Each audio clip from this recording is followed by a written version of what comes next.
കേളോണ ഞാൻ നോക്കിയിരിക്കായിരുന്നു. ഇത്രയുള്ളോ? ഇത് പിടിക്ക്. കത്തിയിലിച്ചിരി കൂടുതൽ തന്നേക്കണ കേളോണ. എല്ലാവർക്കും കേളുവിന്റെ കത്തി വേണമെന്നാ. ഞാൻ വേണമെങ്കിൽ കുറച്ച് പൈസ മുൻകൂർ തരാം. മുൻകൂർ കാശൊന്നും വേണ്ട, ഞാൻ ഒറ്റത്തടിയാ. എനിക്ക് എന്തിനാ എത്രയും കാശ്? കത്തിയല്ലേ നിനക്ക് കൂടുതൽ വേണ്ടത്, അത് ഞാൻ തന്നെ. ഇവനല്ലേ ഈ കാണിക്കുന്നത്? ഇവന്റെ ഒരു കാര്യം എത്ര പറഞ്ഞാലും കേൾക്കില്ല. അതൊന്നും വാരി പുറത്തേക്കിടല്ലേ. അനിയാ, നീ എന്തായി കാണിക്കുന്നത്? അത് ചോദിക്കാൻ നീ ഏത് കോളത്തിലെ പ്രസിഡന്റാ പറ്റോനെ? അനിയ, അത് വാരി വലിച്ചിടല്ലേ. അതൊക്കെ ഇടാനാ ഇതുകൂടെ വെച്ചേക്കുന്നത്.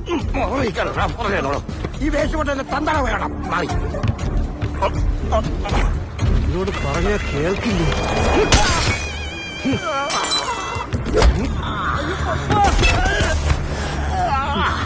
എന്താ കേളോണ്ട് ഈ കാണിച്ചേ? അനിയന് ഇച്ചിരി കുറുമ്പ് കൂടുതലാ.